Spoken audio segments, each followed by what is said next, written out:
Welcome, Mr. Bhanchand. Today we would be discussing Mr. Mahendra Nathani's book, The Mutiny, his autobiography. I would like to ask you, what do you think about his book?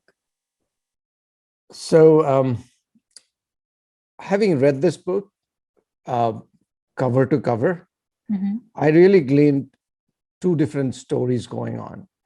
One was his personal side, and the other one was his challenges with his businesses. And my primary interest was in knowing more on his personal story, which I really found very fascinating. I know him from earlier days, but he was an enigma in many ways. So it helped answer a lot of tidbits about his life that I did not know earlier. Was there an instance in the book which really affected you, which you found very relatable? There were quite a few, but one that stands out the most is the ups and downs in his life. If you really look at his childhood, he came from a very or quite well-to-do background, and then all his struggles started, and I would consider that he's still doing some of that. So what's really relatable is time doesn't always remain the same. So he had a beginning that was different from his rest of his life. And what's fascinating about his character is that he stood the test of time. So if you know him in person, he's always smiling. He always has positive things to say. But behind that, there's a lot of struggle. And that's what is personally relatable to me.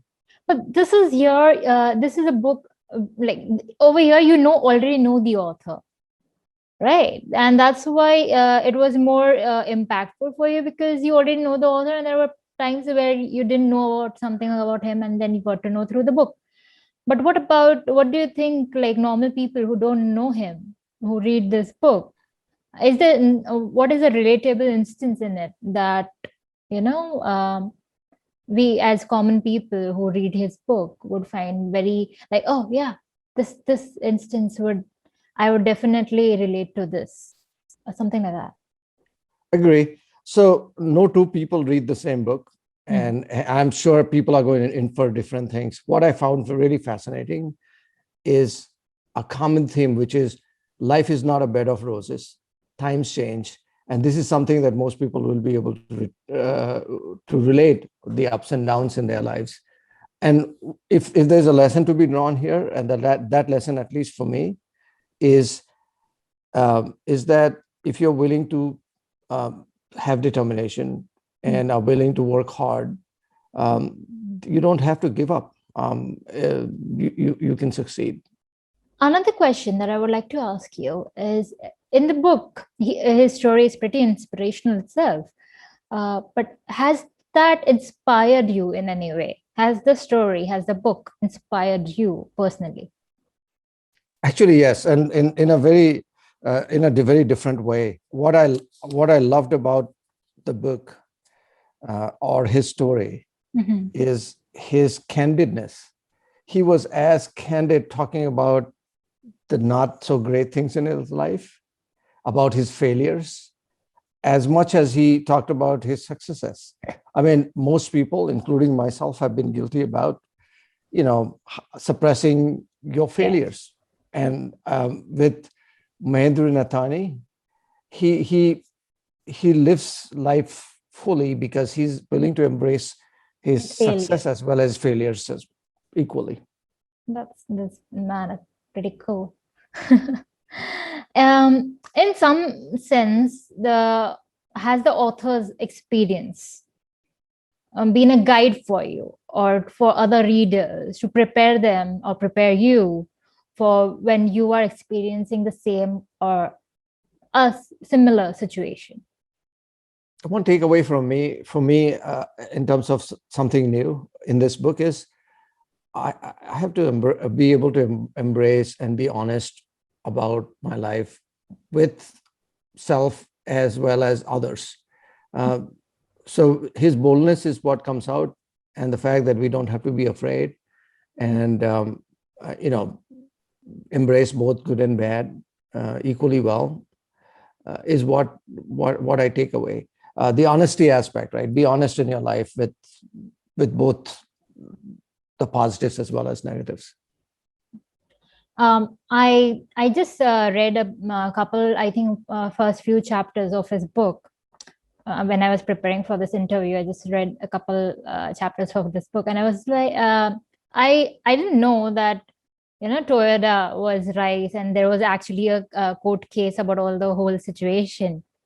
And I found it really amazing that an Indian entrepreneur, businessman, fought international brands for his brand name, Toyota International. And it has nothing to do with the Toyota cars, but it's completely about alcohol. And I found that pretty inspirational, pretty bold of him to take that chance to not back out.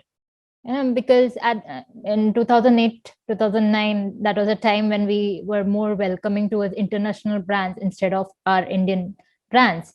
There was no Patanjali at the time. But now there was no made in India, there was no pride towards it.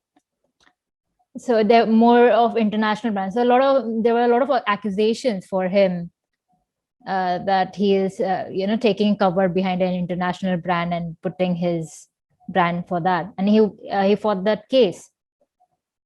So he obviously he is showing even his failures in there. He is showing his weakness, that he was scared, or he was not sure how it's going to, because everywhere he was getting suppression.